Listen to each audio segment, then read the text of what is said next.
Hi everybody, Matt Lawton here, and this is the Astrological Winds channel. I'm going to take a look at the astrological weather report for the week of February 5th through the 11th, and it features a new moon in Aquarius at 21 degrees, squaring Uranus, which is one of the co-rulers of that new moon. But it's also a week of some very interesting energy in relationships, in relation to us as an individual and our relationships and finding our right balance with that. There's almost like, really, as I've said many times before, the transits usually tell a continuing story. They don't really act in a vacuum, and I think we really have quite a story or yarn, so to speak, to spin this week. So I will get to that in a moment, but first, just a little bit of business. The Astrological Winds channel is a free video blog that I've been doing for several years on YouTube now. So if you have a YouTube account, you like what you see, please become a follower. That helps me out by you becoming a follower, and it also, remember to turn your notifications on so that you know when I post the blog. And also, since I do it for free, I would really be pleased if you would pass the link on to somebody else as like a little payment back, that would be wonderful. And remember, it's also available on podcasts. Don't really have to watch the video necessarily. It's usually me just talking to the camera. Occasionally I show a chart, but not really necessary. So look it up on your favorite podcast, Astrological Winds channel, if you'd rather just do that. It does have its own Instagram account too, which is another place where I post the blog's link. So, look up Astrological Winds channel on Instagram, become a follower there. I also posted on my Facebook newsreel. So if you want to friend me on Facebook, Matthew with 2 T's, Lawton, L-A-U-T-E-N, it'll come up on your newsreel every week too.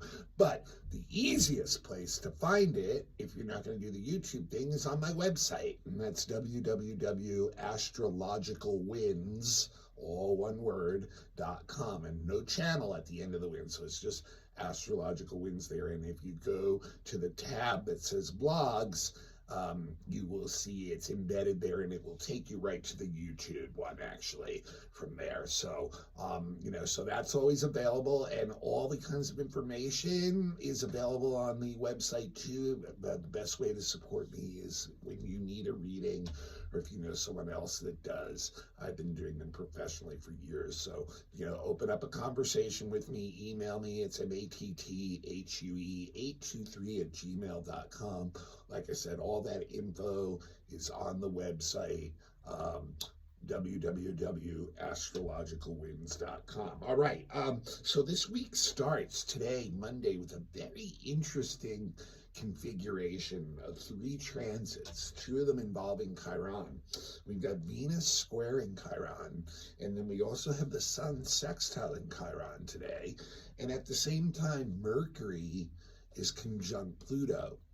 And like I said, these things don't act in a vacuum. So you look at these 3 transits together, and I think it indicates, like, right now, that, we may be going through some crisis with certain relationships. That's the Venus square Chiron part, where we're kind of feeling hurt, kind of feeling wounded, kind of feeling sensitive to what's going on in certain relationships. And I think what kicks in then is the Mercury Pluto. This is all about the mind, really delving deeply into something, really getting some insights into what is going on. And so, like, it can really be used to evaluate not only ourselves and our inner workings, but like other people's inner workings too. We have a lot of perception on seeing what's driving people to act and say and think what they do, including ourselves,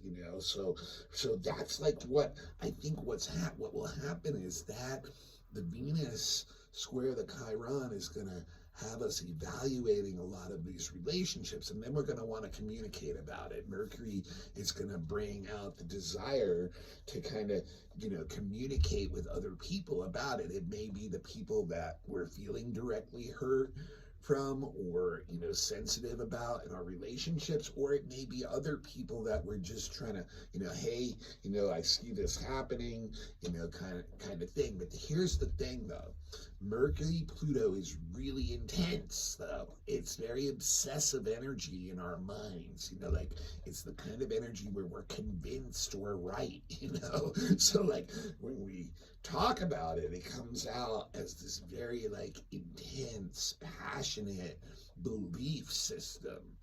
And therefore, if we don't have ears that are listening to us, that understand or are sensitive enough to, go through it, not take it, not get too intense with it and feel like the intensity is, blowing them away, then what we may find is that a lot of people, like, we may find some people who agree with these perceptions, but we may find a lot of people who are like, hey, wait a minute, you're missing some of the picture.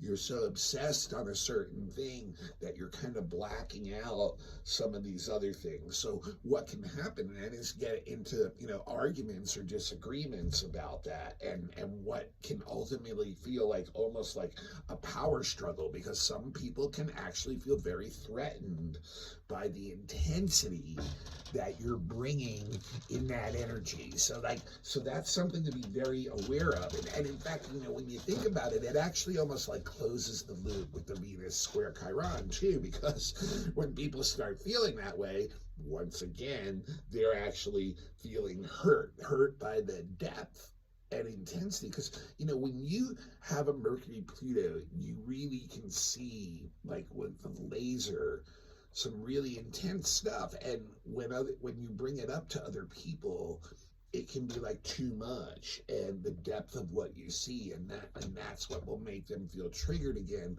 into falling into the Venus Chiron square of like, well, you're being insensitive, you're not being tactful enough, you're not like, etc., etc. But if we can control that and not get too pushy and coercive, then we can have some very deep understandings of the pain that we may be triggering in each other. And then we can use the sun sextiling Chiron as an opportunity for healing that then. It's an opportunity for healing our approach when it may be too intense or tactless, and also healing the relationship, so it allows us to then say, oh yeah, that's right, everybody has a different personality and a different way of looking at things, and there's a uniqueness to this. So now I'm seeing this deep insight of where this person's coming from, where I'm coming from in relation to that. And instead of like getting defensive and feeling threatened by that, honoring that uniqueness and seeing in depth and understanding where I'm coming from in relationship to you and where you're coming from in relationship to me. So this can bring up a very healing energy. So very interesting, because the square is, usually we consider that negative, and the sextile we usually consider positive, and then that conjunction in the middle is one of those aspects that can go either way. So we really have like our free will and how we choose to deal with the pain and then the insights is really gonna see if we can lock into using that opportunity to heal, or if we're just going to continue to feel like, painful and sensitive and just like feeling the intensity of like almost like a judgment on us. So then Wednesday comes up, and like I said, it's almost like a continuing story this week. Venus is very active again. There's 3 aspects again on Wednesday acting kind of together, although one's a little bit of an outlier on this one. So Venus squares the nodal axis and then also trines Uranus on Wednesday, picking up this story. But at the same time, Mars is sextile Neptune, which is the one that's a little bit of an outlier. It doesn't really quite fit in as well with the rest of this stuff. But when Venus square with the nodes is the same thing as really almost the Venus square Chiron. It's almost like picking it up. It's like an evaluation that is now, we got that Mercury Pluto, and now we're seeing who the people are that we feel like we don't want to, like, oblige anymore, or just go along with, or just kind of, be okay with where they're at, kind of be passive in those relationships maybe, and allow them to steer us to places where it's not really advantageous to us. And now we kind of see that, and we may be ready to say, hey, that's it. I'm not dealing with you on that level anymore. And at the same time, we may be able to find that other people that have, like, a connection that we can, like, bring forward and make new connections with on a higher level. So I think that's what the square to the nodes is doing. It's like kind of almost like, okay, now I see the reality of my relationships with certain groups and certain people, and now I'm ready to say to myself, hey, there's a boundary here where I'm not willing to oblige you beyond that, and I'm actually now taking action to seek out others who are maybe more aligned with where my objectives and goals and aims are in my life, and in relation to that with relationships. So the trine to Uranus takes that right off, because Venus trine Uranus is seeking out something new, some new experience, new people, just something that gets us out of the rut of feeling like we're stuck. This is like about being able to truly express who we are within relationships without restriction. The unfortunate thing about that is that usually those who are trying to restrict us are, once again, people from our past. So what Venus trine Uranus does is we seek out new people. We seek out alternative people. We seek out people who are different from us, maybe even a different kind of crowd, and we may get into different kind of relationship arrangements with them. There may be, many of them may be very short term, but they can also bring us something very important that we need right now, something that excites us, something that stimulates us. There can also be unconventional or ways of having relationships also, that are not the traditional way. And maybe that's what the issue is with some of the older relationships that you're trying to get away from, is that they are too based on a traditional model that doesn't fit the uniqueness of you, that Uranus energy coming in again, where am I honoring my own uniqueness here? So very interesting. And it also can get us into, like, different kinds of art forms too. Like, we may go out and seek out different kinds of art forms, or we may get new art stimulation to our own imaginations and create different types of art that is new territory for us. So very, very interesting. And also sometimes this can bring a short-term gain with money too. Like, someone may come out of the blue and help us out financially in this situation. And then we get to Friday, Friday with the new moon, and then Thursday, actually, the sun is exactly square Uranus, but then Friday comes the new moon, which is the sun and moon conjunct, and they're both going to square Uranus together. So this new moon is in Aquarius, as I've been talking so much about lately, because Pluto just went into Aquarius just a few weeks ago, not very long ago, and we're going into the age of Aquarius also.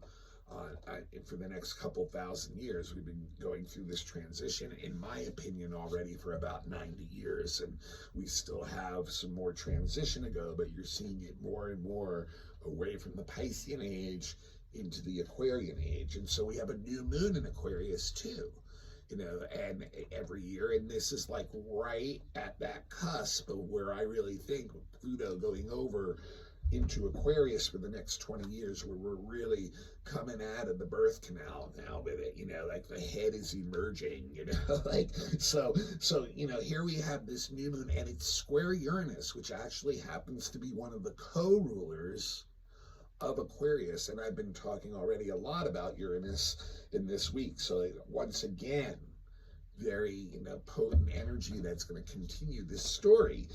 So new moon, of course, we all know, right, at this point that, this is a seeding time, and we're like, where we're planting new ideas, new things that we want to grow into the future. The sun and moon, the will and emotions are moving together. They're moving congruently, and and we're really wrapped up and involved in wanting to do something like that. And in Aquarius, it's all about wanting to be innovative on a personal level. Once again, wanting to be honored for the unique person we are and the unique talents that we bring. Well, and we may seek out different people because, like, we're not getting the contrast in, with our older relationships and older situations. So we're looking for new experiences once again, new people once again. And with Aquarius, new groups. Aquarius is a very group-related energy, even though it's about honoring the uniqueness of the individual. Those individuals will create subcultures that, with people that have similar new energy too. So Aquarius is about, like, bringing it out to the group, and it's also about, it's one of the most non-emotional signs too. So even though the moon is all about our emotions, Aquarian energy is connecting more on the intellectual side, on the logical side, on the system side. It wants to upgrade systems. I've said that over and over. Aquarius does not want to throw the system out. It wants to make it better. The way it makes it better is making sure each individual is doing exactly what they're most gifted at doing. So this is what we're really seeking out in this, because that's what does benefit the group the most. And that's what Aquarian ideals are about. It's about equality in the group, justice in the group, that there's an equal playing field out there in that energy. Now, what's interesting about this too is that, that the square to Uranus shows that, we're not going to accept no for an answer. So, like, part of the thing with Aquarius too, like, if the emotion does get too deep on a personal level, there's this, like, rebellious kind of energy, which is where Uranus comes in. It's like, hey, don't drag me down with emotional baggage and stuff. I'm trying to evolutionize and move forward and upgrade all my systems in my life. So the last thing I need is, like, this deep emotional drama to be pulling me back. So Aquarius can, like, actually, like, turn away from that kind of emotional intensity. And so the moon square Uranus, like I said, one of the co-rulers of Aquarius, wanting to once again honor the individual and their freedom and independence, but slot them into how that evolutionizes the whole group and society. So when the moon and sun are square Uranus, basically anybody or anything that restricts us, we're just going to rebel against. We're going to just go for our own freedom and independence. And we don't necessarily do it in what I would call an angry way. There's definitely a lot of inner turmoil with the moon and sun square Uranus, and therefore the inner turmoil can be manifested as outer events in our life. If we move too quickly, too impulsively, we can quickly take actions that we quickly regret later, and like not too long later, and like, why did we do that? Or even get ourselves into accidents by just moving too fast, And then the other thing is too, like, we will rebel against anybody or anything that, represents some kind of restriction or change. So that's like the traditional society. But like I said, we're doing it in a way that is not so much like, I'm gonna, like, blow things apart completely. It's more like this, just like self-realized attitude, but that can turn into like what I would call like literally flippancy, where you're like, hey, this is what I'm gonna do because I know I need to honor myself. So that can cause a lot of the tension and upsets that the square brings with other people. You know, the square to Uranus can make relationships very tricky, because any relationship that we perceive as blocking us from doing what we really want to do, we are going to rebel against, and we're going to just be like, you know, have a very insensitive attitude towards others. So very interesting energy that is coming up, but we are seeking change, and the best thing to do is actually to honor that, to actually express ourselves, because if we don't, that's when upsets can happen to us. And remember too, Uranus is the ruler of natural disasters and man-made disasters on a larger scale. And when the new moon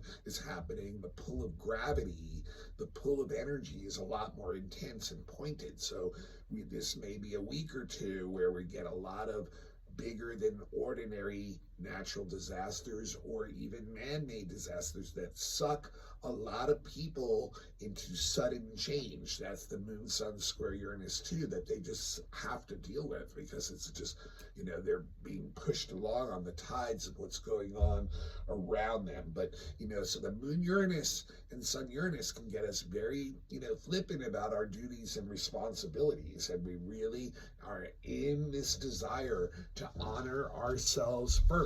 And what's interesting, you know, when you think about it too, the Uranus, like I said just before, is trining Venus. So what's it saying? We can do that by seeking out different people, by seeking out new groups, by seeking out new forms of entertainment, art, expression, things like that. That can be what will help feed that. And if we do that individually, then we won't have some kind of thing happen to us that's like an accident or an upset that's like, you know, because of this inner turmoil that we're not actually acting on. It's like a restlessness to be ourselves this new moon. And you can see the whole week is about that too. It's about being an individual within relationships. How do I define myself in relation to you and all the other people? And then like how do I, and who am I perceiving that's holding me back? How do I like create a new boundary there? And how do I adapt to moving forward into people I see that can bring some stimulation and excitement into my life? You know, I forgot to mention too that on Wednesday, that Mars sextile Neptune acting at the same time, which is a little bit of an outlier here, because that is really about like acting for other people. So maybe that won't allow us to go too far too, like we won't completely upset the apple cart when we are trying to express ourselves and claim our individuality within relationships. The Mars sextile Neptune, remember, it'll be like, hey, calm down a little, it's okay, you know, it's okay to do stuff for other people too, as long as that's what you really want to do. And it can help slow down some of the frenetic energy that moon sun Uranus can bring too. Moon sun Uranus can really jack up the nerves, even if we're excited in a good way. You know, it's like a stimulating energy.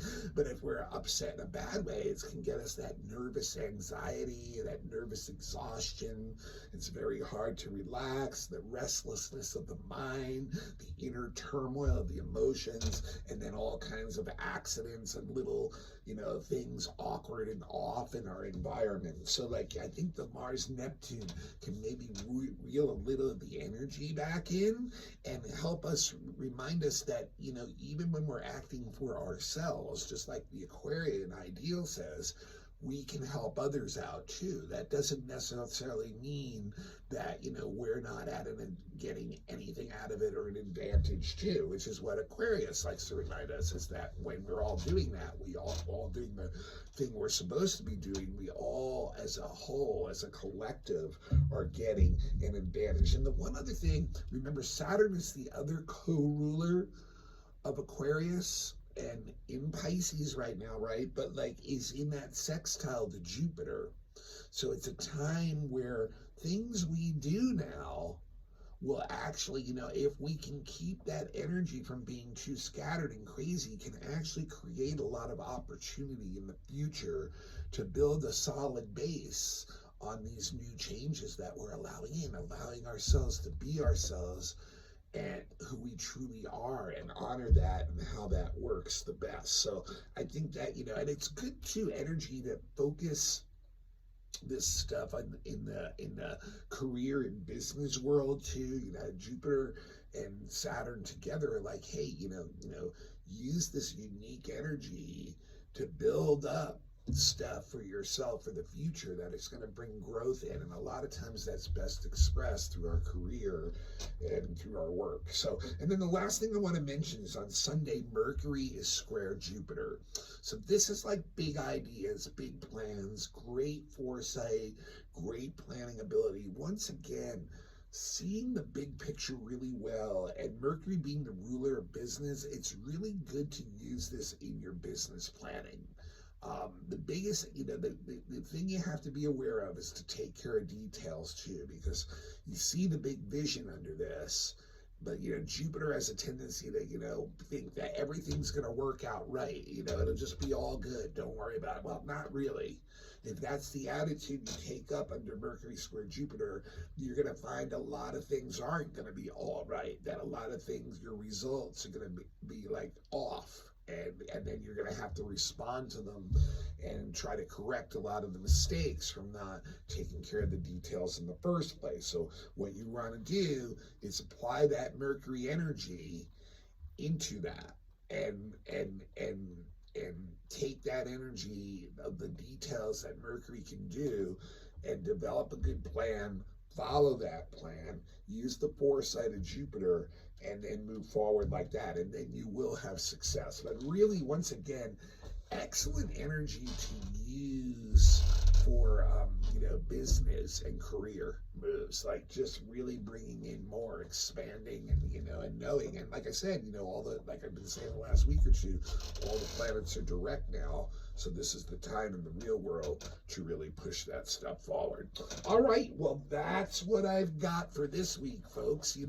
Like I said, I think this is a week where we've got a story where it's basically telling us we've had a lot of things, poke at us through relationships, and where we have to see which ones are working, which are not, where we need to have boundaries, where we can move forward, and ones we need to leave behind. Honoring our individuality within those relationships. It's not throwing them out. It's like, having those clear boundaries, not allowing things to restrict us from being who we really are, and therefore being the best that we can be for everybody and society. So I think, it's a very, very, very interesting, very, very interesting week, the way that story tells. And I'm just looking at next week. We're going to have both Mars and Venus will go into Aquarius next week. So that's going to be a big thing for next week that I'll be talking about. And the Sun will be going into Pisces. And then, as Mars and Venus both go into Aquarius, what are they going to do? They're going to conjunct Pluto, right? So we got another really active week next week, where the energy will really be shifting into that Aquarian zone. So stay tuned. This has been like quite a ride where, we're sledding down that Aquarian hill, and I think we're halfway to the bottom, to the goal, So let's stay on that sled, keep it going, and, and now look at our relationships this week, and, cut the ones out that are stopping us from going forward, and have new clear boundaries with them, and, feed the ones that are feeding our gifts and our uniqueness, and having respect for that, and not judgment, having respect for that uniqueness, not feeling threatened by it. Those are the people we want to find and be with as we go into the age of Aquarius, right? All right, this is Matt Lawton. This is the Astrological Winds channel. This is a weekly blog that I do on YouTube every week. If you have a YouTube account, please become a follower if you like what you see. And remember, you're going to pass that link along. I knew you were getting ready to do that. Thank you so much. I really appreciate that. That's a great way to help me pay back my time for doing this. And remember, the link is on my website, as is all the information for if you want a reading of any kind. I've been a professional astrologer for over 20 years. I was trained for 7 years. Got detailed descriptions on there. Take a look. Email me with any questions you have. I will work with you. I'll work with your budget too. Just let me know what you need, and we'll work on something from there. And if you don't want to go to the website, the email is matthue823@gmail.com. Same thing if you've got a group that needs a lecture or a class or a workshop, something like that. I'm available for all those things. Check the website out. And remember, the blog's also available on podcasts. Just look up Astrological Winds channel on the podcast. About 20 of them carry it through Buzzsprout. And it's on Instagram as Astrological Winds channel. I sometimes put extra information there during the week. You can also get it off my Facebook newsreel. Friend me at Matthew, 2 T's, Lawton, Lauten. If you'd like to give a donation of currency to the blog, my Venmo handle is at Matthew-Lawton, Lauten. No amount is too small. I appreciate it. Appreciate anything that anyone can do to help the blog going. And this is that age of Aquarius. We all need to help each other out in what we do best. So, hope this blog helps you, and remember to pass it on to someone. Please become a follower, and remember to tune in and check it out every week, because these stories just keep going on, and it's great to know the energy so that you can work with it. I'll see you all next week as this Aquarian energy continues to multiply and exponentiate.